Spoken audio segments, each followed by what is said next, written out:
শুনছেন সবাইকে আন্তরিক শুভেচ্ছা। আ ভাই আপনি জানেন যে these are all comedy এরা সব কমেডিয়ান। আমার কাছে মনে হয় এরা কমেডিয়ান। আ এদের জনগণের কাছে এদের গ্রহণযোগ্যতা 0 র কাছাকাছি 1% ও আমি বলব না। এরা যেখানেই যায় এদের নিজস্ব ২-৩ টা গাড়ির বাইরে কেউ থাকে না। এবং আম আ সবচেয়ে আগেই আমি একটা তথ্য দিয়ে শুরু করি। সেটি হচ্ছে যে সদ্য সাবেক শিবিরের সভাপতি তিনি বলেছেন যে আ বা বা বা জামায়াত ইসলামকে বাদ দিয়ে আপনারা নিজেদেরকে রেলেভেন্ট রাখার জন্য বা নিজেদেরকে আলোচনায় রাখার জন্য যে কর্মসূচি দিয়েছেন, আ এগুলি দিয়ে আপনারা নিজেরা ড্রামা করছেন বা নিজেদেরকে আপনারা আলোচনায় রাখছেন। A good work, good work, keep it up মানে এই ধরনের কিছু কথাবার্তা বলা হয়েছে। তার মানে জামাতের আ আ একজন একটি জামাতের কি বলে সহযোগী সংগঠন এনসিপি কারণ তারা একসাথে নির্বাচন করেছে। তো জামাতের আমি সহযোগী সংগঠন হিসেবেই দেখি বা গুপ্ত জামাত হিসেবে দেখি। তো এরা এখন এতটাই irrelevant হয়ে গেছে যে নিজেদেরকে relevant বানানোর জন্য তারা কোন না কোন একটা সংবাদের মধ্যে আসার একটা চেষ্টা আমরা তাদের মধ্যে দেখতে পেয়েছি। জোর করে হলেও, গায়ে পড়ে হলেও তারা ঝগড়া বাঁধাবে, গায়ে পড়ে হলেও তারা relevant থাকার চেষ্টা করবে, গায়ে পড়ে হলেও তারা একটা আলোচনায় থাকার চেষ্টা করছে। কারণ স্লোলি এনসিপি কিন্তু মানুষের আ মন থেকে তারা বের হয়ে যাচ্ছে। বাংলাদেশের ২য় বৃহত্তম দল বিএনপি এবং সেটির চেয়ারপারসন তারেক রহমান। আমি মনে করি না যে তারেক রহমানের সময় আছে এই এনসিপির নাসিরউদ্দিন পাটোয়ারি বা সার্জিস আলম বা হাসনাত বা আসিফ এদের নিয়ে কথাবার্তা বলার, চিন্তা করার বা এদেরকে নিয়ে মাথা মানে সামান্য চিন্তা করারও সময় তারেক রহমানের আছে কিনা আমার যথেষ্ট সন্দেহ আছে। এমনকি আমি মনে করি না যে বিএনপির যারা মন্ত্রী, এমপি বা বিএনপির কেন্দ্রীয় কমিটির নেতৃবৃন্দ তাদেরও খুব সম্ভবত এদেরকে নিয়ে চিন্তা করার মতো সময় নাই। কারণ তাদের অন্য অনেক কাজ আছে চিন্তা ভাবনা করার। এই দেশের বহু সিচুয়েশন চেঞ্জ হচ্ছে। বর্তমানে আমেরিকার আ আ আ ম আ কি বলে দক্ষিণ এবং মধ্য এশিয়া বিষয়ক বিশেষ দূত সার্জিও গোর বাংলাদেশে অবস্থান করছেন। পররাষ্ট্রমন্ত্রী খলিলুর রহমান দৌড়ের উপরে আছেন। আ ডিনার ক্যানসেল হয়ে গেছে। পররাষ্ট্রমন্ত্রী খলিল সাহেবকে খুব সম্ভবত টাইট দেওয়া হয়েছে। এগুলি নিয়ে বিএনপি দৌড়ের উপরে আছে। এমত অবস্থায় এনসিপি মাঠে নেমে কার দৃষ্টি আকর্ষণ করার চেষ্টা করছে আমি ঠিক জানি না। সার্জিও গোরের দৃষ্টি আকর্ষণ করার চেষ্টা করছে, নাকি রেলেভেন্ট থাকার চেষ্টা করছে। বা দিন শেষে দেখেন তারা হঠাৎ করে কথা না বার্তা নিয়ে একটা জুলাই পদযাত্রা দিল। দাবি কি? দাবিগুলি দেখেন। কর্মসংস্থান বৃদ্ধি। আজকে তাদের এই যে প্রতারণার জুলাই আগস্ট ২০২৪ এর কারণে লক্ষ লোক বেকার। লক্ষ ইন্ডাস্ট্রি বন্ধ হয়ে গেছে। হাজার গার্মেন্টস বন্ধ হয়ে গেছে। গাজী টায়ারের মতো বড় ইন্ডাস্ট্রি বন্ধ হয়ে গেছে। হাজার লক্ষ লোককে বেকার করে তারা এখন কর্মসংস্থান বৃদ্ধি করার জন্য বিএনপি সরকারের কাছে দাবি করছে। মানুষের কর্মসংস্থান হারানোর জন্য তোমরা দায়ী। আর বিএনপির কাছে দাবি করছে কর্মসংস্থান বৃদ্ধি করার। সীমান্ত সুরক্ষা। সীমান্ত আমাদের কবে অরক্ষিত ছিল? বাংলাদেশ আওয়ামী লীগের সীমান্ত প্রচন্ড রকমের ভালো অবস্থা ছিল। সবার সাথে আমাদের সীমান্ত ছিল। আমি বরং মনে করি সীমান্ত বর্তমানে অরক্ষিত। আমাদের মায়ানমারের দিক থেকে প্রতিদিনই গুলিগালাজ হচ্ছে। ভারতের সাথে আমরা সকাল বিকাল ভারতের সাথে ২ নম্বরি করতেছি, সেভেন সিস্টার ভাইঙা ফেলবো, হ্যান করব, ত্যান করব। সীমান্তে জামাতের যে এমপি গুলো আছে তারা সীমান্ত এলাকার মধ্যে গন্ডগোল করছে। শুনছি পাকিস্তানের আইএসআই, পাকিস্তানের লোকজন, পাকিস্তানের সেনাবাহিনীর লোকজন সিভিল ড্রেসে সীমান্ত এলাকার আশেপাশে ঘোরাফেরা করছে। পাকিস্তান থেকে অস্ত্র চলে আসতেছে। যেকোনো সময় ভারতের সাথে একটা যুদ্ধ ঘটায় দেওয়ার ধান্দা চলছে। তো সীমান্ত তো এখনো রক্ষিত। সীমান্ত তো আগে সুরক্ষিত ছিলই। নাম্বার ৩ বিদ্যুৎ সমস্যা স সম সম আ স নিরসন। বিদ্যুৎ সমস্যা শুরু হয়েছে কবে? জননেত্রী শেখ হাসিনার সময় তো বাংলাদেশে বিদ্যুতের সমস্যাই ছিল না। 100% বাড়িতে বিদ্যুৎ পৌঁছে দিয়েছেন জননেত্রী শেখ হাসিনা। বাংলাদেশের যে বিদ্যুতের অভূতপূর্ব উন্নয়ন হয়েছে সেটা শেখ হাসিনার সময় হয়েছে। আমরা তারেক রহমানকে ২০০১, ২০০২ বা ২০০৩ সালে একটা টেলিভিশন ইন্টারভিউতে বলতে শুনেছিলাম যে, "আপনারা বাসাতেও বিদ্যুৎ চাইবেন, শপিং মলেও বিদ্যুৎ চাইবেন, সেটা তো সম্ভব না।" অথচ জননেত্রী শেখ হাসিনা শুধু বাসা, শপিং মল শুরু করে এই যে ২০০১ থেকে ২০০৬ বাংলাদেশের জনগণ যদি ১২-১৩ কোটি থেকে থাকে, সেটা এখন ১৮-১৯ কোটি হয়েছে। এই যে জনগণের যে ডিমান্ড বেড়েছে বিদ্যুতের, সমস্ত কিছু বাড়িয়েও উনি বিদ্যুৎ সারপ্লাস করেছেন। সারা বাংলাদেশে অভূতপূর্ব উপায়ে বিদ্যুৎ দিয়েছেন। আজকে বিদ্যুতের সংকট কেন হয়েছে? এই জুলাই আগস্টের প্রতারণার আন্দোলনের পর থেকে ইন্ডাস্ট্রি ধ্বংস হয়েছে, বিদ্যুতের খাত ধ্বংস হয়েছে, দেশের প্রতিটা খাত ধ্বংস হয়েছে। জিডিপি শেখ হাসিনার সময় একবারও 7 এর নিচে নামেনি, এখন 2.2। পুরা দেশ ধ্বংস করে ফেলে এখন এরা বিদ্যুৎ সংকট নিরসন চায়। দ্রব্যমূল্য নিয়ন্ত্রণ। দ্রব্যমূল্য নিয়ন্ত্রণের জন্য কারা দায়ী? আপনারা দায়ী। আপনারা সারা বাংলাদেশটা ধ্বংস করে ফেলছেন। এখন সবকিছুর দাম বেড়ে গেছে। ইম্পোর্টের ভ্যালু বেড়ে গেছে। সবকিছু সমস্যা। তার মানে হচ্ছে যতগুলি সমস্যা তারা ক্রিয়েট করেছে, এখন এই সমস্যাগুলির সমাধান তারা বিএনপির কাছে চাচ্ছে। তো এগুলা করে এখন কি করলো? তারা হবিগঞ্জ পদযাত্রা করে মৌলভীবাজার থেকে হবিগঞ্জ গেল। হবিগঞ্জে গিয়ে তাদের সাথে আ তারা দাবি করছে ছাত্রদল যুব দলের সাথে কনফ্লিক্ট হয়েছে। কিন্তু কেউ বলছেন তাদের নিজেদের লোকই তাদেরকে মেরেছে। দিন শেষে ২৮শে জুলাই তারা গিয়েছেন। ২৯শে জুলাই হবিগঞ্জে ১৪৪ ধারা দেওয়া হয়েছে। আপনারা আবার কেন যাবেন? ২৯শে জুলাই ১৪৪ ধারা জারি করা হয়েছে। কেউ যাবে না। কিন্তু তারপরেও তারা ব্যারিকেড ভেঙে পুলিশ ব্যারিকেড দিয়েছে, সে ব্যারিকেড ভেঙে তারা হবিগঞ্জে আবার প্রবেশ করেছে। আবার মারামারি হয়েছে, তারা মাইর খেয়েছেন। এখন মাইর খেয়ে নাসিরউদ্দিন পাটোয়ারি কাকে ব্লেম করতেছেন? তারেক রহমান নাকি এটার জন্য দায়ী। এটার জন্য অ্যানি সাহেব দায়ী, তারেক রহমান সাহেব দায়ী, গাউস দায়ী। ওখানে তারেক রহমান ছিলেন, অ্যানি সাহেব ছিলেন, গাউস সাহেব ছিলেন। কে পিটাইছে ওনাদেরকে? তো এখন দিন শেষে আপনারা তো নিজেদের উপর এই ঘটনা টেনে এনেছেন। আপনাদের কে বলেছে ১৪৪ ধারা আ আ উইথড্র ১৪৪ ধারার মধ্যে আপনাদেরকে হবিগঞ্জে কে যেতে বলেছে? তো এমত অবস্থায় আপনি দেখেন সব ড্রামা এই সার্জিস আলম তার এক গাড়িতে সে ছিল আর ৪ টা মেয়ে ছিল। সেই গাড়ির আক্রমণ করেছে লোকজন। নাসিরউদ্দিন পাটোয়ারির উপরে হামলা হয়েছে। এই হামলাগুলি কেন হবে? জনগণের তাদের উপর বিন্দুমাত্র শ্রদ্ধা নাই। আজকে তারা দাবি করে যে জুলাই আন্দোলন করে বাংলাদেশে তারা ফ্যাসিস্ট সরকার হটিয়ে তারা নির্বাচনের মাধ্যমে বিএনপি সরকারকে এস্টাবলিশ করা হয়েছে। তারা এটা দাবি করে। তার মানে হচ্ছে জনগণ তাদেরকে এখন আর চায় না। জনগণ তাদের পছন্দ করে না। যেখানেই জনগণ তাদের এনসিপি কে দেখতেছে, সেখানে জনগণ তাদেরকে পেটাচ্ছে। এটার জন্য শুধু বিএনপিকে দায়ী করাটা আমি যুক্তিযুক্ত মনে করি না। আমি মনে করি আসলে জনগণ তাদের পিটাচ্ছে, আর নাহলে নিজেরাই নিজেদেরকে পিটিয়ে তারা হচ্ছে আপনার নাটক করছে, ড্রামা করছে, তারা আলোচনায় থাকার একটা চেষ্টা করছে। তো এমত অবস্থায় এই যে ড্রামাগুলি করছে, করে তারা রেলেভেন্ট থাকার চেষ্টা করছে, ১০, ১৫, ২০ জন নিয়ে মিছিল করছে। সেদিনও আমি দেখলাম এনসিপির ১ মাস বা ১৫, ২০ দিন বা ১ মাস আগে এনসিপির একটা মিছিল। টোটাল লোকজনের সংখ্যা ২০ জন, পুলিশ এবং ডিবির লোকের সংখ্যা ৩০ জন। তার মানে তাদের ১৫ জনকে সিকিউরিটি দেওয়ার জন্য ৩০ জন পুলিশ থাকতে হচ্ছে। বিএনপি সরকার কতদিন এটা করবে? আপনি আপনি বলেন যে আপনি একটা ইন্ডিপেন্ডেন্ট রাজনৈতিক দল। আপনাকে কেন পুলিশ প্রোটেকশন দিতে হবে? আওয়ামী লীগকে তো কখনো পুলিশ প্রোটেকশন দিতে হয় নাই। এই যে আওয়ামী লীগ এই যে ১৯৪৯ সাল থেকে এখন পর্যন্ত রাজনীতি করতেছে, আমি আজ পর্যন্ত আওয়ামী লীগের কোন মিছিলকে বা সমাবেশকে পুলিশ প্রোটেকশন, সেটা আওয়ামী লীগ বিরোধী দলে থাকুক আর সরকার দলে থাকুক, পুলিশ প্রোটেকশন নিয়ে আওয়ামী লীগকে মিছিল করতে হয় নাই। তা আপনাদের কেন করতে হচ্ছে? পুলিশ প্রোটেকশন ছাড়া মিছিল করতে পারতেছেন না, পুলিশ প্রোটেকশন ছাড়া রাস্তায় নামতে পারতেছে না, লোকজন আপনাদেরকে ধরে পিটায়। তার মানে বুঝতে হবে সামথিং ইজ রং। আপনারা প্রতারণার একটা আন্দোলন করেছেন, জনগণ সেটা বুঝে ফেলেছে। আজকে প্রত্যেকটা সাংবাদিক খ্যাপা, মানুষ খ্যাপা, জনগণ খ্যাপা, রিপ্রেজেন্টেটিভরা খ্যাপা, বিএনপি খ্যাপা। একমাত্র জামাত ছাড়া সবাই খ্যাপা টেকনিক্যালি স্পিকিং। আর জামাত খ্যাপা না, কারণ এনসিপি হচ্ছে জামাতেরই গুপ্ত দল। এখন এই জামাতের গুপ্তদল জামাতকে টিচ করে নিজেদেরকে রেলেভেন্ট রাখার জন্য যে অপকর্ম বাংলাদেশে করে বেড়াচ্ছে, তার যে ফলাফল, তার যে প্রতিক্রিয়া, সেটার দায়িত্ব হয়তো বিএনপি নেবে না। ধন্যবাদ বিপুল ভাই। একদম সঙ্গে থাকুন ডক্টর মোল্লা হক।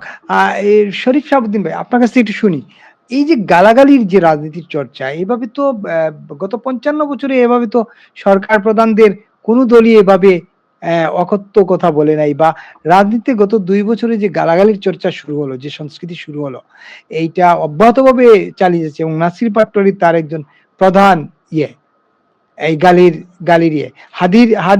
হাদির গালিটা তো এক ধরনের ইয়ে, আর নাসির পাটোয়ারি তো রাজনৈতিক নেতাদের যেভাবে আক্রমণ করছে, গালিগালাজ করছে।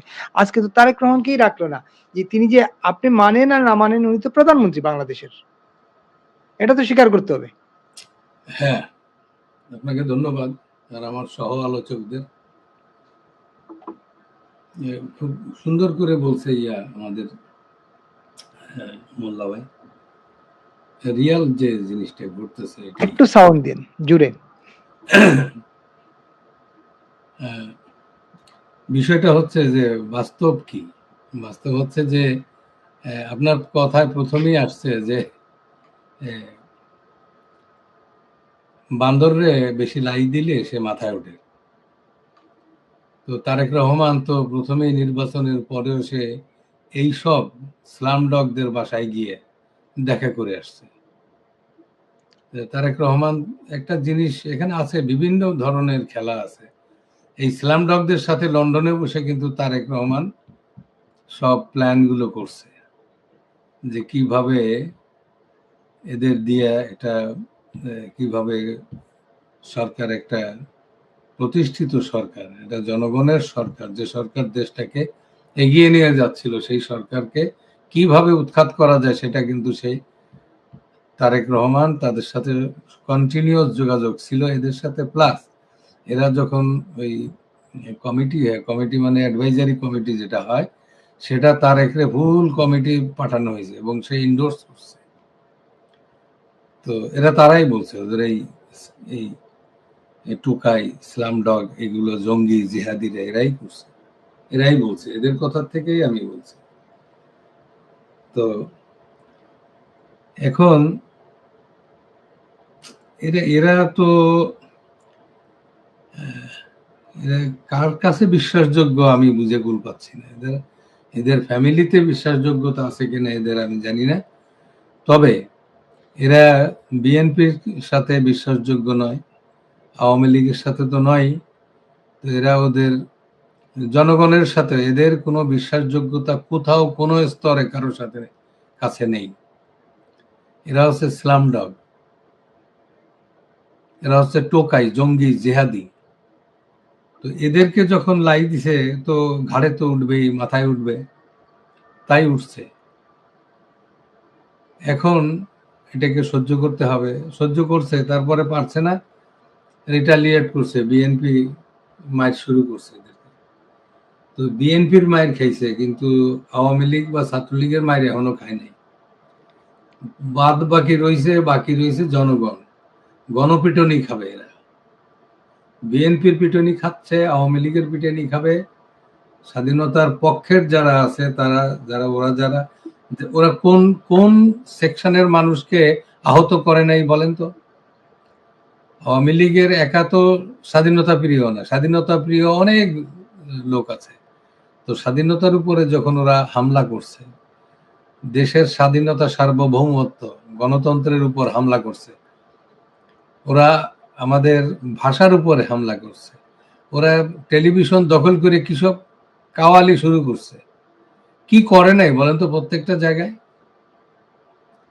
যদিও এগুলো ওই পাকিস্তান স্টাইলে জিয়াউর রহমান সায়েমের সাথে কাছার থেকে ক্ষমতা বন্দুক দেখাই ক্ষমতা নিয়ে জিয়াউর রহমানই শুরু করে দিয়ে গেছে পাকিস্তানের স্টাইলে। তো এদের ভিতরে আমি বিএনপির সাথে পার্থক্য দেখি না, তবে ক্ষমতার দ্বন্দ্বে এখন বিএনপির মাইর খাচ্ছে। আর রিয়েল অর্থে জনগণের সাথে বিট্রে করার জন্য, জাতির সাথে বিট্রে করার জন্য, সাধারণ ছাত্র ছাত্রীদের সাথে বিট্রে করার জন্য এরা গণপিটনি খাবে। খুব বেশি দূরে নয় সেই দিন। তো এদের তো কমন সেন্স এর অভাব আছে, এদের নেতাদেরও। জামাতের নেতারাও তো যে ভাষায় কথা বলে পার্লামেন্টে দাঁড়িয়ে, এটা পার্লামেন্টকে অপবিত্র করছে। এরা পার্লামেন্ট সম্পর্কে এদের কোনো আইডিয়া নাই, লেখাপড়া নাই, কিচ্ছু নাই। এরা ওরা তো আসলে এই পার্লামেন্টটাকে ক্যারি করবে না, ওরা ক্যারি করবে, ওরা একটা জঙ্গি রাষ্ট্র কায়েম করতেছে। ইউনূস এই জিনিসটাকে হেল্প করে গেছে। বিশ্ব বাটপার যেভাবে মানুষকে হত্যা করছে, গুম খুন, নারী ধর্ষণ, নারী নির্যাতন, তারপরে হিউম্যান রাইটস ভায়োলেশন, এগুলো করে এদের আশকারা বাড়াই দিয়ে গেছে। তো এটা আর কি হতে একটু সময় লাগবে। যেমন কুকুর, মুগুরটা ওই রকমই হতে হবে। তো বিএনপি তো তারেক প্রথমে যা শুরু করছিল, ওটার কারণেই তারেক এখন এই গালিগালাজ শুনতেছে। এখন তারেকের যে বাহিনী আছে তারা তারেকের কাছে জিজ্ঞেসও করবে না, তারাই যেমন কুকুর মুগুরটা ওইভাবেই তৈরি করতেছে, ইন এ বিফেটিং ম্যানার। ওরা ওদের জবাব পাবে, কারণ ওরা তারেক তো নির্বাচন যেভাবেই হোক নির্বাচন করে দেশ চালাইয়া নিজের দলকে ক্ষমতায় রাখবে এবং দীর্ঘদিন ক্ষমতায় থাকবে, এই প্ল্যান তার। কিন্তু এদের প্ল্যান তো ওই ক্ষমতায় যাওয়া, ক্ষমতায় গিয়ে ওরা কি করবে? ওরা ইউনূসের সময় যা করছে তার চাইতে আরো বেশি করবে। ইউনূসের সময় তো পুরো দেশটাকেই দখল করে ফেলছিল। তো জামাতের তো ক্ষমতায় যাওয়া মানে দেশটাকে একটা জঙ্গি জিহাদি রাষ্ট্রে পরিণত করা, একটা ব্যর্থ রাষ্ট্রে পরিণত করা, যার এখন পৃথিবীতে আর জঙ্গি জিহাদি নেই, যা ছিল একটু এগুলো সব শেষ হয়ে গেছে। তো এদের পরিণতি যা হওয়ার তাই হবে, তবে একটু অপেক্ষা করতে হবে। বিএনপি যতটা ভুল করছে তাকে ততটা, তারেক রহমান ভুল করছে তাকে গালি খাইতেই হচ্ছে, এই গালি খাবে। তবে তারেক রহমানের পার্টির, আমি তো বললাম সাধারণ যে কর্মীগুলো আছে এরা কেউ সহ্য করবে না। ওরা বলতেছে তারেক ইয়া থেকে পিছন থেকে ইন্ধন দিচ্ছে, এটা দিতেই পারে, তারেক তো দিতেই পারে, কারণ তারেককে গালি দিচ্ছ আর তারেক তোমার চুমা খাইব না। যাই হোক, এদের কোনো আক্কেল পছন্দ নাই, এটা কমন সেন্স অ্যাপ্লাই করে না। এরা কোনো রিজনেবল কোনো কিছু কথা, এদের সাথে কথা বললেও বুঝবেন যে they are not amenable to reason, একদম না, তারা কোনো যুক্তিতে আসে না। তো যাই হোক, এই অপতৎপরতা বেশি দিন থাকবে না, শুরু হয়ে গেছে। ধন্যবাদ। কিন্তু আমি আপনার কাছে আবার আসবো, কিন্তু ঘটনাটা হলো এই মামলা করার জন্য কি তারেক রহমানের হুকুম লাগে নাকি? এখানে তো লোকাল বিএনপির নেতারাই আছেন, তাই না? তারা মাইর খাইছে, তারা মারছে, মাইর খাইছে, উভয় পক্ষে মারামারি হয়েছে, এরা পুলিশকে মারছে, পুলিশও তো চাইলে মামলা করতে পারে, হ্যাঁ, পুলিশকে যে পরিমাণ তারা রাইট, ক্ষমতায় থাকলে তখন পুলিশ নিজেই বাদী হয়ে মামলা দিয়ে দেয়। হ্যাঁ, না ওইখানে তো পুলিশ তো তারা মারছে। হ্যাঁ, লোকাল তো আছেই। আর এরা তো একেবারে এত বেকুব, এদের যদি আক্কেল পছন্দ থাকতো তাহলে এরা চুপ হয়ে যেত। এই ৭৭টা সিট এরা পাইছে তো ষড়যন্ত্রের মাধ্যমে, বিভিন্ন কারণে। আওয়ামী লীগ নির্বাচন করে নেই, আরো ১৪ দল করে নেই, বহু রাজনীতিক। তো এগুলোর কারণে তারা ৭৭টা পাইছে, পাইতো তো ৭টা, ম্যাক্সিমাম ৭টা সিট পাইতো, এবার আরো কম পাইতো। কারণ কি, ওরা তো ওদের এই সাম্প্রদায়িক বিষ দাঁত, মৌলবাদের বিষ দাঁত দেখাই দিছে গত ১.৫ বছর ধরে। তারপরে যে নির্বাচন হয়েছে, এই নির্বাচনে তাদের রেজাল্ট ভালো হওয়ার কথা না। তারা মেয়েদেরকে গাছে ঝুলাইয়া পিটাইছে, কবর থেকে লাশ উঠাইয়া পোড়াই দিছে।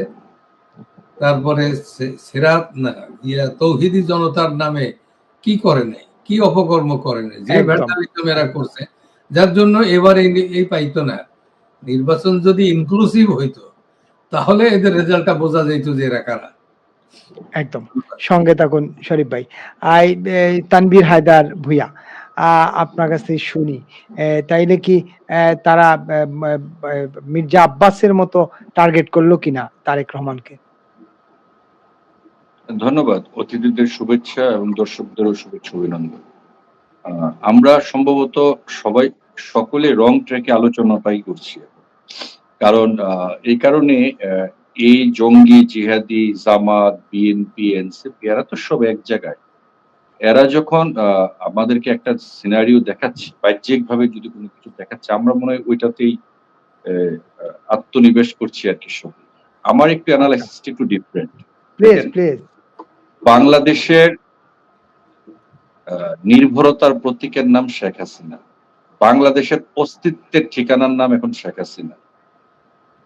ওয়ান্স শেখ হাসিনাকে এলিমিনেট করতে পারবে, এলিমিনেট বলতে তাকে শুধু রাজনীতি থেকে না, তাকে দুনিয়া থেকে এলিমিনেশন করতে পারবে তারা, এবং তাহলেই তারা তাদের চূড়ান্ত বিজয় অর্জন করবে। এবং সেই লক্ষ্যেই তাদের এই নাটক বলেন, সিনেমা বলেন, এগুলো পরিচালিত হচ্ছে। কেন বলছি কথাটা, আমাদের মাননীয় প্রধানমন্ত্রী শেখ হাসিনা তিনি যখন ঘোষণা দিয়েছেন যে তিনি বাংলাদেশে আসবেন, তারপর থেকে আপনারা দেখেছেন যে বাংলাদেশের রাজনৈতিক আবহাওয়াটা একটু প্রতিদিনে তো নানা কারণে চেঞ্জ হচ্ছে। এখন এই বিএনপি, এনসিপি বা জামাত এরা যে কাজগুলো এখন করবে, সে কাজটা হচ্ছে, আপনারা দেখবেন এই যে ঘটনাগুলা এগুলো কিন্তু দিন দিন আরো বাড়াবে এরা। এটা এই কারণে না যে তাদের নিজেদের মধ্যে দ্বন্দ্ব, ইটস টোটালি প্রেসক্রাইব প্রোফর্মা এটা, এবং ওই প্রেসক্রাইব প্রোফর্মাতে অল আর মানে অ্যাক্টিং, তারা এটাতে অভিনয় করছিল। এবং এই কারণে অভিনয়টা করছে যাতে তাদের মধ্যে দ্বন্দ্ব আছে, কলহ আছে, এই আত্মতুষ্টিতে যেন আওয়ামী লীগ তাদের মধ্যে বিভেদ আছে, তারা আওয়ামী লীগের যদি শেখ হাসিনা ব্যাক করে তারা নিজেরাই সংগঠিত না, আওয়ামী লীগকে তারা আওয়ামী লীগ তখন মাঠে নেমে গেলে আওয়ামী লীগকে রক্ষা করতে পারে। No, it's totally different scenario. আমি আপনাদেরকে একটা কথা বলি, মাননীয় সাবেক প্রধানমন্ত্রী তিনি যদি বাংলাদেশে ডিসেম্বরের আগেই আসবেন, এটা উনি যেমন ঘোষণা দিয়েছেন, এদেশের গোয়েন্দা সংস্থার কাছেও ইন্টেল আছে যে তিনি ডিসেম্বরের আগেই বাংলাদেশে ঢুকবেন। এটা একেবারে ধ্রুব সত্য। এখন মাননীয় সাবেক প্রধানমন্ত্রীকে তো আটকাতে হলে জনগণের জোয়ার তো তারা আটকাতে পারবে না। সো জনগণের জোয়ারকে যদি তারা আটকাতে না পারে, তো সেখানে কি করতে হবে? মাননীয় প্রধানমন্ত্রীকে অ্যাসাসিনেট করতে হবে। সিম্পল হিসাব, জননেত্রী শেখ হাসিনাকে অ্যাসাসিনেট করতে হবে, এবং এই অ্যাসাসিনেশনের জন্যই তাদের এই নাটক। এবং তারা আওয়ামী লীগের নেতা কর্মী বা অন্যান্যদের মাইন্ড ডাইভার্সন গেম খেলছে, তারা সকলে মিলে। এখানে গোয়েন্দা সংস্থা ইনভলভ, আপনার দেশি বিদেশি আন্তর্জাতিক ষড়যন্ত্র কুচক্রীরা ইনভলভ আছে। এবং আপনারা জানেন যে অতি সম্প্রতি বাংলাদেশে উত্তরাতে প্রচুর পরিমাণে চায়নার এজেন্ট ঢুকেছে, এবং বাংলাদেশের বিভিন্ন জায়গাতে আপনার সিআইএর এজেন্ট আছে, পাকিস্তানের গোয়েন্দা সংস্থার ইয়ারা ঢুকেছে, আইএস এর এজেন্টরা ঢুকেছে, এবং অল আর ওয়ার্কিং টুগেদার। এবং তাদের এই প্রেসক্রিপশনে মূলত আমাদের আওয়ামী লীগের লোকজনের মাইন্ড ডাইভার্সন গেমটা খেলছে, পাশাপাশি জনগণের মাইন্ড ডাইভার্সন গেমও তারা খেলছে। এবং তারা তলে তলে যে কাজটা করছে, তারা নিশ্চিত হতে চাচ্ছে যে মাননীয় সাবেক প্রধানমন্ত্রী উনি কোন দিক দিয়ে বাংলাদেশে আসতে চান, by air or by road, যেখান দিয়ে আসুক না কেন সেখানে উনাকে তো আর থামাতে পারবেন না। সো উনাকে থামাতে হলে উনাকে একেবারে স্তব্ধ করাতে হবে চিরতরে। এবং সেই কাজটা করার জন্য ওরা যতটুকু যা করা দরকার সেটা তারা করে যাচ্ছে। এখন আওয়ামী লীগের লোকজন যদি সেটা বুঝে ভালো, আমি মনে করি তারা যদি উপলব্ধি করতে পারে যে তাদের রাজনৈতিকভাবে তাদের বাংলাদেশে তাদের আগমনটা কিভাবে ঘটবে, বা কিভাবে আমাদের সাবেক প্রধানমন্ত্রী জননেত্রী শেখ হাসিনাকে তারা সুরক্ষিত রাখবে, তার সুরক্ষা প্রদান করবে, এই জিনিসগুলো যদি তারা নিশ্চয়তা বিধান করতে পারে, সেটা অনেক মানে এটার উপর নির্ভর করছে মূলত আগামীতে ওনার বাংলাদেশের রাজনীতিতে উনি টিকে থাকাটা। আর আমি যে কথাটা বলেছিলাম যে বাংলাদেশের অস্তিত্বের নামই হচ্ছে এখন শেখ হাসিনা, একটা জিনিস আপনাদের কাছে দর্শকদের উদ্দেশ্য বলে যাই, যদি শেখ হাসিনাকে তারা হত্যা করতে পারে, তাহলে যেদিন শেখ হাসিনাকে ওরা হত্যা করবে, আপনারা মনে রাখবেন সেদিন চূড়ান্তভাবে বাংলাদেশ নামক রাষ্ট্রটি ধ্বংস হবে। এই দেশ আর বাংলাদেশ নামক রাষ্ট্র তখন আর থাকবে না। এবং এই কাজটি করার জন্যই এখানে ডিপ স্টেট বলেন, আমেরিকা বলেন, এই বাণিজ্য চুক্তি বলেন, যত কিছু আছে, all games are going on. এখন বাংলাদেশ আওয়ামী লীগ তথা মুক্তিযুদ্ধের সপক্ষের মানুষের সিদ্ধান্ত নিতে হবে, তারা কি এই যে টোকাই, ছিন্নমূল, বলাৎকারকারী, ধর্ষণকারী, দেশ বিক্রিকারী দালালদের কাছে এই নাটক দেখবে, না তারা সকলে সমন্বিত হবে, তারা সকলেই ঐক্যবদ্ধ হবে, তারা সকলেই বাংলাদেশকে বাঁচানোর এই যুদ্ধে সকলে সামিল হবে। আপনারা আমাদের কথা হয়তো অনেকেই মনে করতে পারেন যে আমরা অনেক কিছু বাড়িয়ে বলতে পারি। সাবেক প্রধানমন্ত্রী তিনি যখন বাংলাদেশ নিয়ে অনেক কথাগুলো বলেছিলেন, আপনারা অনেকে হাস্যরস করেছেন, আপনারা অনেকে বিশ্বাস করতে চাননি যে বাংলাদেশে এই ঘটবে। তিনি কিন্তু যতগুলো কথা বলে গিয়েছিলেন, আপনারা কি আজকে উপলব্ধি করতে পারছেন যে উনার একটি ওয়ার্ডও মিথ্যা ছিল না? বাংলাদেশ নিয়ে উনার যত ধরনের তথ্য আপনাদেরকে দেওয়া দরকার তিনি কিন্তু সেটা দিয়েছেন। কিন্তু জনগণ হিসাবে আপনারা কি করেছেন? আপনারা গুজবকে বিশ্বাস করেছেন, আপনারা প্রতারণাকে বেছে নিয়েছেন, আপনারা মৌলবাদীদেরকে আপনাদের আঁচলের নিচে আপনারা ঠাঁই দিয়েছেন, আপনারা জান্নাতের নেশায় গিয়ে আপনারা এইসব বলাৎকার পার্টি, ধর্ষণকারী, মানবতা বিরোধী অপরাধকারীদেরকে আপনারা বাংলাদেশের রাজনীতিতে আজকে আপনারা পুনর্বাসন করেছেন। কিন্তু আপনাদের চোখের সামনে সবকিছু কিন্তু একেবারেই খোলাসা করে দিয়েছিলেন শেখ হাসিনা, আপনারা ওনার কথাটা বিশ্বাস করেন। কিন্তু আজকে ঠিক 2 বছর পর আমরা কোথায় দাঁড়িয়ে আছি, এই ডটগুলো একটু মিলান। আপনারা এই বিষয়গুলো একটু অনুধাবন করার চেষ্টা করুন যে আমাদের অবস্থানটা আজকে কোথায়, বাংলাদেশ নামক রাষ্ট্রটি আজকে কোন জায়গাতে দাঁড়িয়ে আছে, অর্থনীতি, রাজনীতি, সংস্কৃতি, সামাজিক অবস্থা, শিক্ষা, বিচার ব্যবস্থা, আমাদের বাণিজ্য, কোথায় কি আছে। আমরা কোনো কিছু থেকে আমরা আমাদের যে দীর্ঘ মানে আওয়ামী লীগ যতদিন ছিল তার আগের সরকারের কন্টিনিউশন ছিল, বিএনপিরও কিছু কন্ট্রিবিউশন ছিল, সব মিলে দেশটা যতদূর এগিয়েছিল সেখান থেকে এই দেশটাকে যে হঠাৎ করে পিছনে টেনে নিয়ে যাওয়া হলো, এর কারণটা কি, এর পিছনের মূল উদ্দেশ্যটা কি, এই জিনিসগুলো জনগণ হিসাবে আমি মনে করি আপনাদের বিচার বিশ্লেষণ করা দরকার। তাই সকলের কাছে অনুরোধ করব, এই এনসিপি বলেন, জামাত বলেন, বিএনপি বলেন, এরা যা করছে নিজেরা এটা স্রেফ আপনাদের চোখে ধুলা দেওয়া, আওয়ামী লীগকে ব্যস্ত রাখা, আওয়ামী লীগকে এতটুকু আত্মতুষ্টিতে ভোগানো যে তারা নিজেদের মধ্যে তারা নানা ধরনের দ্বন্দ্বে লিপ্ত আছে, কিন্তু তাদের মূল টার্গেট হচ্ছে শেখ হাসিনা। তাদের মূল টার্গেট, যদি শেখ হাসিনা বাংলাদেশে আসেন, এবং উনি আসবেন এটা নিশ্চিত হয়েছে তারা, নিশ্চিত হওয়ার পরিপ্রেক্ষিতে তাদের এই যে বিষয়গুলো তারা প্রতিদিন দেখবেন যে নতুন নতুন নাটক সিনেমার তারা রেডি করবে, এবং এই জিনিসগুলোর মাধ্যমে তারা আওয়ামী লীগকে এই মেসেজটা দিতে চায় যে তারা এখন সংগঠিত না, যাতে করে আওয়ামী লীগ মাঠে আসে। এবং আপনারা একটা জিনিস খেয়াল করেছেন, গত 2 বছরে কারাগারে 200-র উপরে মানুষকে হত্যা করা হয়েছে প্রতিনিয়ত। আজকেও যুবলীগের একজনকে হত্যা করা হয়েছে।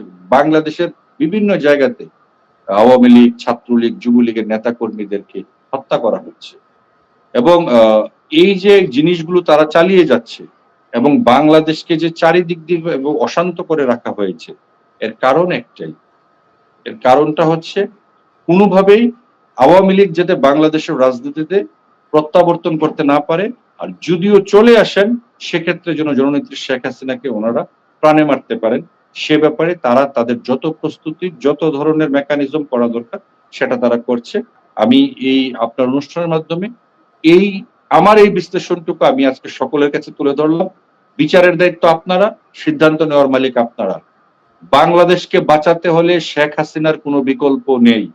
এই মুহূর্তে বাংলাদেশ যে লাইনের উপরে দাঁড়িয়ে আছে, সেখান থেকে বাংলাদেশের চুল পরিমাণ যদি বিচ্যুতি ঘটে, এই দেশের সবকিছু, এই দেশের স্বাধীনতা বলেন, সার্বভৌমত্ব বলেন, মানবাধিকার বলেন, আইনের শাসন বলেন, বাণিজ্য, অর্থনীতি বলেন, রাজনীতি বলেন, সবকিছু ধ্বংস হয়ে যাবে। এই দেশটিকে রক্ষা করতে হলে এখন একমাত্র আস্থার জায়গা, একমাত্র অবলম্বনের জায়গা শেখ হাসিনা। উনার নেতৃত্ব ছাড়া, উনার এই দেশে এসে এই বাংলাদেশকে দায়িত্ব উনি পুনরায় বুঝে নেওয়া ছাড়া এই দেশটি তার কোনোভাবে আর রক্ষা করতে পারবো না। এটা জনগণ আপনাদের কাছে, জি। আমি আজকে একটি কথা বলে গেলাম, আপনারা আমার এই বিষয়টি আপনারা সকলে অনুরোধ করবো যে আপনারা সিদ্ধান্ত নেওয়ার মালিক আপনারা। আপনারা কি আপনাদের দেশটিকে বাঁচাবেন, না আপনারা আপনাদের দেশটিকে অন্ধকারের দিকে ঠেলে দিয়ে চূড়ান্তভাবে এই দেশটিকে ধ্বংস করার সাথে আপনারাও তাদের সাথে শরিক হবেন? ধন্যবাদ। সঙ্গে থাকুন। আমাদের যদি আমি একটু ডক্টর মোল্লা হক আপনার কাছ থেকে আবার একটু শুনি যে আপনি শুরুর দিকে একটা প্রসঙ্গ বলছিলেন। প্রথমত হলো যে এইগুলো আপনারা ৩ জনই বলছেন এগুলো নাটক। কিন্তু এটা তো সত্য যে এইরকম নতুন একটি বাচ্চাদের একটা রাজনৈতিক দল যাচ্ছে তাই কথাবার্তা বলতেছে, গালাগালি করতেছে, বক্তৃতা দিতেছে, প্রধানমন্ত্রীকে গালাগালি করতেছে। প্রধানমন্ত্রীকে যখন চাঁদাবাজ বলে, সন্ত্রাসীর গডফাদার বা এরকম কিছু বলে, তখন কি আসলে আর রাষ্ট্রের আইন শৃঙ্খলা বলতে কিছু থাকে? এমন বক্তব্য দেওয়ার পরও তারা প্রকাশ্যে ঘুরে বেড়াচ্ছে বা কথা বলতেছে এখনো। জি, আসলে এটার জন্য আসলে দায়ী বিএনপিও দায়ী, এটার জন্য সবচেয়ে বেশি দায়ী ইউনূস। বাটপার ইউনূস সাহেব উনি এই যে এই বাচ্চাগুলাকে এত বেশি বেয়াদব বানাইছেন যে এখন এই বেয়াদবগুলি কাউকে কেয়ার করে না।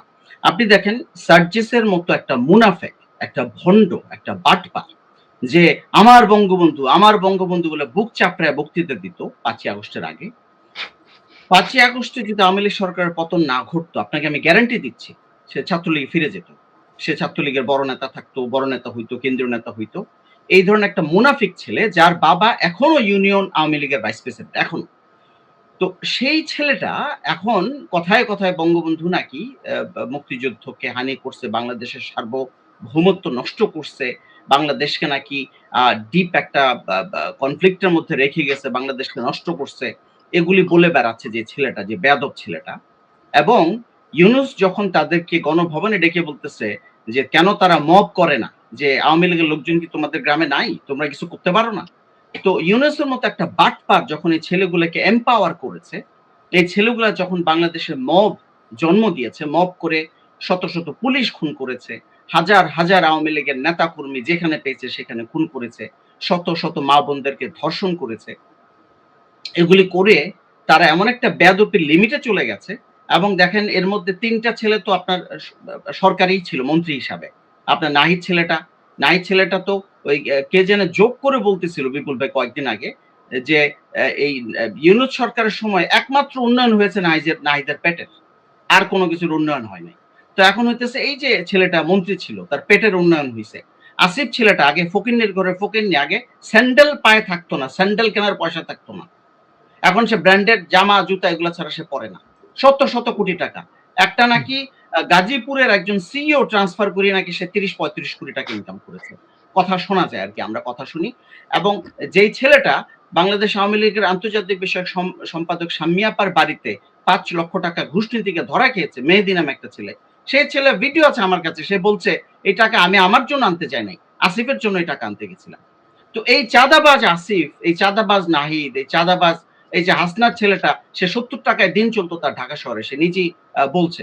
এখন শত শত কোটি টাকার মালিক, পাজেরো ছাড়া এরা চলেই না। হান্নান নামে ছেলেটা, সে বলেছে তার গ্রামের সবচেয়ে গরিব ঘরটা তার, সবচেয়ে ভাঙাচোরা ঘরটা তার। এখন তো বড় বড় বিল্ডিং, শত শত কোটি টাকার মালিক, ব্র্যান্ড নিউ গাড়ি। মানে মনে হয় যেন আলাদিনের চেরাগ পাইলেও মানুষ রাতারাতি এরকম রিচ হয় না। তো এই ছেলেগুলা এইভাবে এই ছেলেগুলাকে নষ্ট করছে ইউনূস সরকার, এবং তার চেয়ে বেশি নষ্ট করছে তারেক রহমানের সরকার। কারণ এই ছেলেগুলাকে প্রোটেকশন তো আপনাদের দায়িত্ব না, বাংলাদেশ গভর্নমেন্টের দায়িত্ব না। কে মিছিল করবে, কে মিটিং করবে, সেখানে পুলিশ পাঠায় তাদেরকে সিকিউরিটি দেওয়া, এটা বাংলাদেশ গভর্নমেন্টের দায়িত্ব না। যদি এনসিপি কে আপনার সিকিউরিটি দিতে হয়, তাহলে বাংলাদেশের যত শত শত যে দল আছে, প্রত্যেকটা দল, এমনকি আমতারেকের যে দল আছে, আমতারেক তার যে আমজনতার দল, সেটাও যখন মিটিং মিছিল করবে তাকেও তাহলে পুলিশ প্রোটেকশন দিতে হবে আপনাদের। তো বিএনপি এখন যা করতেছে এটা তো সিলেক্টিভ বায়াসনেস করতেছে তারা। এনসিপি কে আপনার সিকিউরিটি কেন দিতে হবে? ওয়াই? তো এইভাবে এনসিপি কে জন্মের পর থেকে এনসিপি কে সিকিউরিটি দিয়ে তারা এনসিপি কে নষ্ট করে ফেলেছে, এই ছেলেগুলোকে বেয়াদব বানায় ফেলছে। এখন এটার কনসিকুয়েন্স তো তাদের ঘাড়ে আসবেই। আপনি বান্দরে মাথায় চড়াবেন আর বান্দর আপনার সাথে আপনার চুল টানবে না, এটা তো হইতে পারে না। তো এখন হইতেছে এনসিপি কে নষ্ট করার দায়িত্ব যেরকম ইউনূসের ছিল, তাদেরকে নষ্ট করার দায়িত্ব তারেক রহমানের বিএনপি সরকারেরও আছে। ডে ওয়ানে 12ই ফেব্রুয়ারি নির্বাচন হয়েছে, 17ই ফেব্রুয়ারি আপনারা ক্ষমতা নিছেন, ডে ওয়ানে বলে দেওয়া উচিত ছিল যে তোমরা 8-10টা সাধারণ রাজনৈতিক দলের মতোই, তোমাদের কোনো এক্সট্রা সিকিউরিটির দায় দায়িত্ব বাংলাদেশ গভর্নমেন্ট নেবে না। তোমরা যদি রাজনীতি করতে পারো নরমালি, পুলিশ সিকিউরিটি ছাড়া রাজনীতি করো, পুলিশ সিকিউরিটি ছাড়া যদি রাস্তায় যেতে না পারো তাহলে বাড়িতে বসে থাকো, তোমাদের রাজনীতি করার দরকার নেই। তো বাংলাদেশে আমি আবারও বলতেছি, বাংলাদেশের যে রাজনৈতিক দল ওপেনলি নিজেদের ক্ষমতায় মিটিং মিছিল করতে পারবে না, তাদের বাংলাদেশে রাজনীতি করার কোনো দরকার নেই, অধিকারও নেই। তো এই ছেলেগুলাকে যেই লেভেলের বেয়াদব ইউনূস বানায় গেছে, আর যেই লেভেলের বেয়াদব বর্তমান তারেক সরকার প্রশ্রয় দিয়ে তাদেরকে বানাইছে, আমার মনে হয় দিস ইজ এ অ্যাওয়াকেনিং, যে তাদের ঘুম থেকে জেগে ওঠা দরকার ছিল যে পুলিশ প্রোটেকশন ছাড়া, বিএনপি সরকারের সাপোর্ট ছাড়া একদিনও তারা বাংলাদেশে টিকবে না, এটা তাদের বোঝা উচিত ছিল। এবং সেটা তারা, আমার ধারণা, এখনো তারা বুঝতে পারে নাই। এখনো তারা মনে করে তারা এনটাইটেলড। তারা কথায় কথায় বলে আমরা যদি জুলাই না করতাম, আমরা যদি ফ্যাসিস্ট সরকারকে না নামাইতাম। আরে বেয়াদবের বাচ্চা, ফ্যাসিস্ট সরকার মানে কি? আওয়ামী লীগ সরকারকে তোরা নামাইছিস? আওয়ামী লীগ সরকারকে নামাইছে ডিপ স্টেট, আওয়ামী লীগ সরকারকে নামাইছে বর্তমান সেনাবাহিনী। এনসিপির এই বেয়াদবগুলোর ক্ষমতা আছে বাংলাদেশ আওয়ামী লীগের সামনে দাঁড়াবে? বাংলাদেশ আওয়ামী লীগের 5 লাখ 6 লাখ লোক, আপনি যদি ঢাকা শহরের 2 জন মেয়রকে বলেন, ঢাকা শহরের যে ঢাকা দক্ষিণের সাইদ খোকন ভাই, ঢাকা উত্তরের আতিক, বা ঢাকা উত্তরের বর্তমানে যারা আছে নেতা ভাই, 1 ঘন্টার মধ্যে 5 লাখ লোক মাঠে নামানোর মতো ক্ষমতা তারা রাখেন। তাদের সামনে দাঁড়ানোর ক্ষমতা এনসিপির নাই। পুরো এনসিপি সারা বাংলাদেশকে যদি একসাথে করেন, আপনি শুধুমাত্র ঢাকা শহরের একটা আওয়ামী লীগের নেতার কর্মীদের সামনে দাঁড়ানোর যোগ্যতা তাদের নাই। বাংলাদেশ আওয়ামী লীগের পতন এনসিপির হাতে হয় নাই, বাংলাদেশ আওয়ামী লীগের পতন বিএনপির হাতে হয় নাই, বাংলাদেশ আওয়ামী লীগের পতন হয়েছে ডিপ স্টেটের হাতে, বাংলাদেশ আওয়ামী লীগের পতন হয়েছে সেনাবাহিনীর হাতে। এই জিনিসটা বারবার বোঝানোর চেষ্টা করে, এরা বোঝে না। এরা মনে করে এরা বাংলাদেশ আওয়ামী লীগের পতন ঘটাইছে, এরা বিশাল বড়। কথায় কথায় বলে আমরা যদি জুলাই না করতাম, আগস্ট না করতাম, আজকে বিএনপি সরকার ক্ষমতায় আসতে পারতো না। বিএনপি সরকারও জানে যে তোদের কারণে বিএনপি ক্ষমতায় আসে নাই। বিএনপি ক্ষমতায় আসছে ডিপ স্টেটের কারণে, বিএনপি ক্ষমতায় আসছে সেনাপ্রধানের কারণে। এবং তারেক রহমান লন্ডনে বসেই কিন্তু বারবার বলতেছিলেন আমার বাংলাদেশে যাওয়া আমার উপরে নির্ভর করে না। তো তারেক রহমান কি এনসিপি কে জিজ্ঞেস করে বাংলাদেশে একেবারে আসছে? তো তারেক রহমান তো একদম এনসিপি কে জিজ্ঞেস করে বাংলাদেশে আসে নাই। তারেক রহমান যাদেরকে জিজ্ঞেস করে বাংলাদেশে আসছে, যারা তারেক রহমানকে সন্ধ্যার ভোটে ক্ষমতায় বসাইছে, তারেক রহমান তাদের কথায় চলবে, এনসিপির কথায় চলবে না। তো এনসিপিরও ঘুম থেকে ওঠা দরকার। তারা বারবার যে বলে আমরাই জুলাই, আমরাই হ্যান, আমরাই ত্যান, তোরা কিচ্ছু না। তোরা ছিলি চকলেট বয়, তোরা পোস্টার বয়। তোদেরকে সামনে রেখে ঘটনাগুলি ঘটাইছে ডিজিএফআই, তোদেরকে সামনে রেখে ঘটনাগুলি ঘটাইছে সেনাবাহিনী, তোদেরকে সামনে রেখে ঘটনাগুলি ঘটাইছে ডিপ স্টেট। যত দ্রুত তোরা এটা বুঝবি, যত দ্রুত তোরা এই স্বপ্ন থেকে বেরিয়ে আসবি, তত তোদের জন্য সেফ। কারণ মাত্র তো পিটানি শুরু হয়েছে। এই তানভীর ভাই না কি জানি বললেন, আওয়ামী লীগের পিটা তো শুরুই হয় নাই। আওয়ামী লীগের পিটা খালি তোরা কই যাবি? তো এই জন্য এই যে বেয়াদব ছেলেপেলে এগুলাকে তাদেরকে ঘুম থেকে জাগানোটা বিএনপির জন্য খুব গুরুত্বপূর্ণ। নাহলে বিএনপির কপালে ভবিষ্যতে শনি আছে। ধন্যবাদ বিপুল ভাই। ধন্যবাদ। সঙ্গে থাকুন সরি সঙ্গে থাকুন ডক্টর মোল্লা হক। শরীফ শাহউদ্দিন ভাই, আমরা একেবারে শেষের দিকে চলে আসছি। আপনার কাছে একটু শুনি। এই যে মনে করেন তারেক রহমানকে গালিগালাজ, কিন্তু শিবিরের সাবেক সভাপতি জাহিদ যে স্ট্যাটাস দিয়েছে গত রাত্রে, এবং চিনি তুমুল আলোচনা হয়েছে, এক পর্যায়ে সে তার স্ট্যাটাস প্রত্যাহার করে নিয়েছে। যেটা মোল্লা হক আগের আলোচনায় প্রথমবার তুলেছিলেন প্রসঙ্গটা, যে এইটা জামাতকে আড়াল করার জন্য, জামাতকে জুলাই মাসে জামাতকে আড়াল করার জন্য এই এনসিপি এবং বিএনপির এই মারামারি। তাহলে কি সবই পরিকল্পিত কিনা, এই গালাগালিও পরিকল্পিত কিনা, নাকি তারেক রহমান এগুলা বলে দিচ্ছেন যে আমাকে এভাবেই গালিগালাজ করো তোমরা? এগুলো এদের সকলেরই কাজ হচ্ছে ষড়যন্ত্রমূলক কাজ করে। এরা তো ষড়যন্ত্র ছাড়া আর কিছু বুঝে না। গতানুগতিক আন্দোলন করে কিন্তু গত 17 বছরে ক্ষমতায় আসতে পারেনি বা সরকার উৎখাত করতে পারেনি। এই যে মোল্লা ভাই তো এখনই বললো যে সেনাপ্রধান যদি বিট্রে না করতো, ওদের সাথে না থাকতো, ডিপ স্টেট যদি না থাকতো, তারপরে আরো যে এনজিও যারা যে প্রপাগান্ডা করছে, ইভেন যে যে মেয়েদের ছেলেদের ভুলে যাই কোনটা? যে রাস্তায় দাঁড়াইয়ে যারা যে ছেলেদের মতো মেয়েরা কাজ করে, ওদেরকে হিজড়া হিজড়াদেরকেও ব্রাইব করা হয়েছে। বাদ নাই কেউ এই সমাজে যে আন্দোলন হবে আর রাস্তায় দাঁড়াইয়ে ওরা হাতে তালি দিতে থাকবে। হিজড়ারা মানে আওয়ামী লীগের বিরুদ্ধে এমন কোন সংস্থা নাই যাকে ইউজ করে নাই এরা। এখন তো যে তানভীর বলল যে শেখ হাসিনাই মানে বাংলাদেশ, শেখ হাসিনাই হচ্ছে বাংলাদেশের রক্ষা কবচ। এই কথাটা তানভীর আর আমি বুঝার আগেই ডিপ স্টেট বুঝে বসে রয়েছে। তারা শেখ হাসিনাকে এই সহজে একজন জেনারেলরে বললেই যে উৎখাত করে ফেলবে পারবে না। এই জন্য জেনারেলরে সাপোর্ট দেওয়ার জন্য এই যে এতগুলো টাকা, বিভিন্ন দেশে যে ওরা সামরিক অভ্যুত্থান ঘটায় সেখানে টাকাটুকু কিছু দেয় না, বলে যে করো, নির্দেশ দেয়, করে ফেলে। আর এবার ওরা শেখ হাসিনার ডেপথটা, শেখ হাসিনার স্ট্রেংথটা কিন্তু খুব সঠিকভাবে মূল্যায়ন করছে।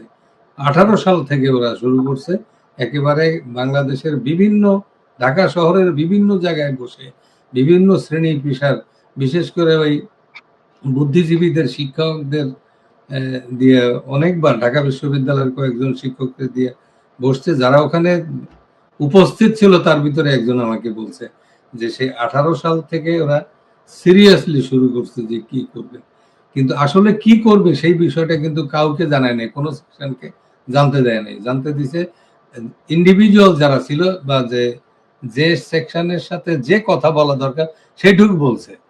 পুরো প্ল্যানটা কিন্তু ছড়ানো ছিটানো শুধু তাদের কাছে ছিল প্ল্যানটা। তারা কখন এই যে এই ইসলাম ডগ গুলো জানে না যে ইনুসকে আনতে হবে। ওই ইয়াটা আসিফ আসিফ ওই যে স্বরাষ্ট্র না, ওই যে এলজিআরডির দায়িত্বে ছিল, হ্যাঁ আসিফ, তো ও বললো যে আমরা তো শুধু আমেরিকান এমবেসিতে আমরা করতাম, যোগাযোগ ছিল। তো আমরা তো ওখান থেকে আমরা জানতে পারলাম যে ইনুস সাহেব আসবে। ইনুস সাহেবের সাথে এদের কারো কোনো যোগাযোগ ছিল না। যোগাযোগ ছিল ইনুস সাহেবের সাথে যখন কোর্টে যাইতো তখন আসিফ নজরুলের সাথে ছিল। আসিফ নজরুলও কিন্তু তাকেও করা হয়েছে, প্ল্যান করা হয়েছে। তো আসিফ নজরুল এই কারণেই বেশি রোল প্লে করছে ওই যখন ফরমেশন হয়, গভর্নমেন্ট ফর্ম হয়।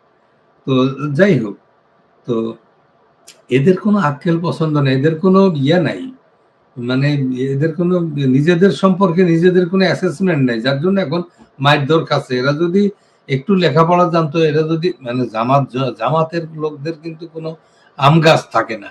এরা হঠাৎ একটা কথা বলে বসে, হঠাৎ একটা কাজ করে বসে, যা তারপরে পস্তায়। যেমন ৭১ করছে, পস্তাইছে, ৫৪ বছর পস্তাইয়ে তারপরে আবার এবার করছে। এবার এমন কাজ করছে যে আপনার আওয়ামী লীগ গিয়ে খুঁজে খুঁজে বাইর করে এনে ওদেরকে চিহ্নিত করবে না, কিচ্ছু করা লাগবে না। একেবারে ওর পাশের গ্রামের পাশের লোক সবাই ওকে দেখছে যে ওরা কি আকাম করে, ওরা কত ভয়ঙ্কর এবং কত গণবিরোধী, সমাজ বিরোধী, দুষ্কৃতকারী, এটা সাধারণ মানুষ একবারে চক্ষু মেলিয়ে দেখছে। তো এই জন্য এবার ওই তেমন কিছু করা লাগবে না। তানভীরের কথাটা আমার কাছে খুব ভালো লাগছে যে সে রিয়েল পিকচারটা তুলে ধরছে, কি ঘটনা ঘটতেছে। হয় কি এই ঘটনাগুলো হয় কি এখানে যেমন এগুলো হচ্ছে ষড়যন্ত্র, এই ষড়যন্ত্রগুলো কিন্তু মোটামুটি পার্টির বা দেশপ্রেমিক যারা যারা অ্যাক্টিভিস্ট তাদের জানা দরকার, তাদের বোঝা দরকার। আর কিছু আছে যেগুলো এই প্রকাশ্যে এই যে গণমাধ্যমে এইগুলো আনলে হয় কি জনগণ একটু সচেতন হলো, কিন্তু তার চাইতে বেশি সচেতন হয়ে যায় এনিমি, যারা ষড়যন্ত্র করছে। এই জন্য এই কথাগুলো অনেক সময় আনা ভালো, অনেক সময় না আনাও ভালো। যেমন ওয়ার স্ট্র্যাটেজি আর ওয়ার প্রিন্সিপাল কিন্তু চেঞ্জ হয় না, আর এটা বলারও দরকার নেই। ওয়ার স্ট্র্যাটেজি চেঞ্জ হয়, কখন কি পরিস্থিতি ঘটে, কখন কি অবস্থা থাকে, তখন সিচুয়েশন চেঞ্জ করে তখন কমান্ডারকে সেইভাবে এগোইতে হয়। যাই হোক, তো কি হবে না হবে, শেখ হাসিনা আসবে এবং একবারে শেখ হাসিনা আসবে, এবং এটা আওয়ামী লীগ যে দল বাংলাদেশটারে তৈরি করছে, সেই দল, তার নেতা, একমাত্র নেতা বাংলাদেশকে একেবারে একটা উন্নতির চরম শিখরে নিয়ে গেছে, সেই দলের নেত্রী আসবে। তো সে দলের অনেক অনেক ল্যাগিং আছে, কিন্তু সে দলের একটা বড় ধরনের সিম্প্যাথাইজার আছে। যেমন আর্মিতে আছে তেমন বুদ্ধিজীবী আছে, তেমন ব্যবসায়ী আছে, তেমন সুশীল সমাজেও এই দলের স্বতঃস্ফূর্ত। শেখ হাসিনা ডেকে এনে কমিটি করে দেয় না এই সুশীল সমাজকে, অটোমেটিক। এই যে আপনাকে আমাকে যে আমরা যে কথা বলি, এই কথাগুলো কিন্তু আমরা শেখ হাসিনা বা আওয়ামী লীগের কারো কাছে জিজ্ঞেস করে বলি না। আমরা আমাদের নিজস্ব, এটা স্পন্টেনিটি, আমরা আমাদের বিবেকের তাড়নায় বলি। সেই ঠিক অনুরূপ ভাবে লক্ষ লক্ষ মানুষ আছে শেখ হাসিনার, এবং শেখ হাসিনার সাথে এই যে সেকশন গুলোর কথা বললাম সবার সাথে যোগাযোগ আছে। ক্ষমতায় থাকতে তো উনি সবাইকে নিয়ে বসতেন। তো সেই দিক দিয়ে বড় সংগঠনের অনেক সমর্থক, এরা সব সময় সব কাজ ঠিক মতো বুঝে না। তবে যখন বুঝে আর যখন মনে হয় যে হ্যাঁ একটা ডাক এসে গেছে জাতির উদ্দেশ্যে, তখন কিন্তু ভুল করে না। তবে নেতারা মাঝে মাঝে ভুল করে, একদম। আপনার কথাটা খুবই কারেক্ট, এবং এটা চর্চিত হওয়া দরকার পার্টির অভ্যন্তরে, একদম হচ্ছে হবে। ধন্যবাদ। তানভীর হায়দার ভূঁইয়া, একটা বক্তব্য দিয়ে আমরা শেষ করব। এই যে শিবিরের যে সাবেক সভাপতির কথা বললাম, সে লিখছে হবিগঞ্জ মৌলভীবাজারে হামলার ঘটনাগুলো খুবই সুপরিকল্পিত বলে মনে হচ্ছে। উদ্দেশ্য যা হতে পারে, জুলাই মাসে জামাতকে যতটা সম্ভব আলোচনার বাইরে রাখা এবং এনসিপির প্রতি জনসমর্থন বা সিম্পি, পাবলিক সিম্পি তৈরি করা। তাহলে কি সরকারই তাদেরকে পাবলিক সিম্পি তৈরি করতে পাঠাইছে নাকি? মানে জামাতকে বাদ দিয়ে এদেরকে বিরোধী দল বানাবে? তানভীর হায়দার কি আমাকে শুনতে পাচ্ছেন? তানভীর হায়দার ঘুমাচ্ছে? না, শুনতে পাচ্ছে। হ্যাঁ, আমাকে শোনা যাচ্ছে? হ্যাঁ, শোনা যাচ্ছে। আপনি কি আমার কথা শুনছেন? আমাকে শুনতে পাচ্ছেন?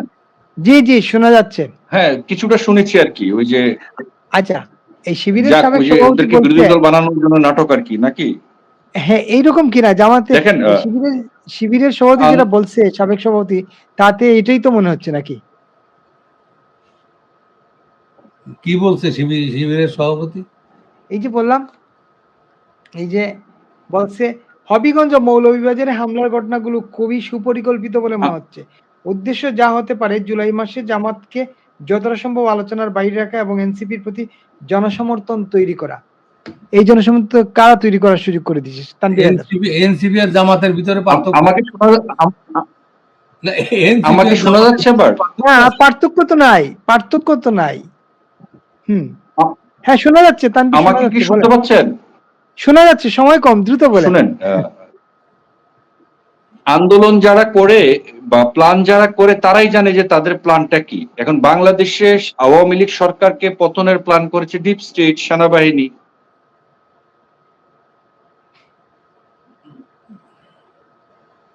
আবার ইন্টারনেটের সমস্যা।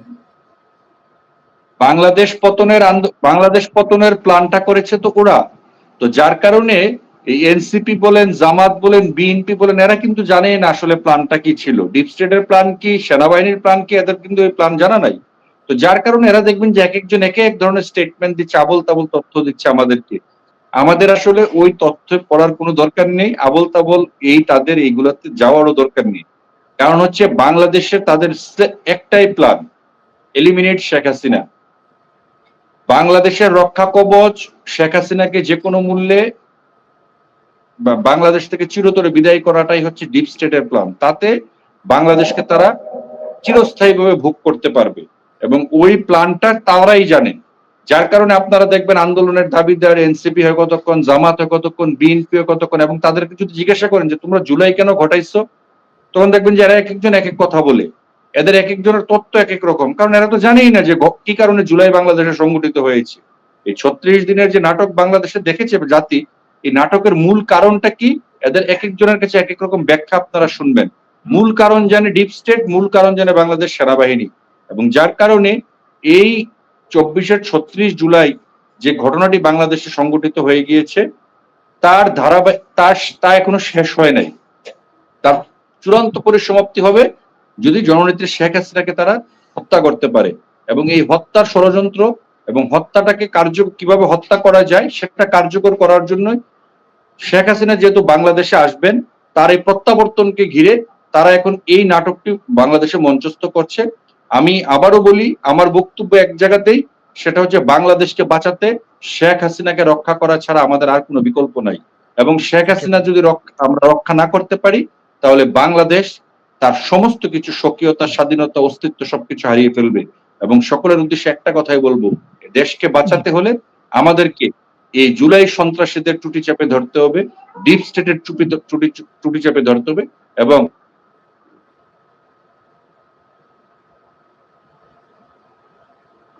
এবং সর্বোপরি যারা বাংলাদেশটিকে আজকে নষ্ট করেছে, বাংলাদেশ সেনাবাহিনী, তাদেরকে ধরতে হবে।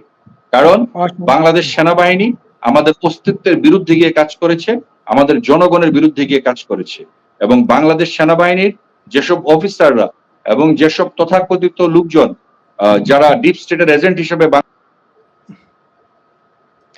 অসংখ্য ধন্যবাদ শরীফ শাহাবুদ্দিন ভাই, ডক্টর মোল্লা হক এবং তানভীর হায়দার ভূঁইয়া আপনাদের তিনজন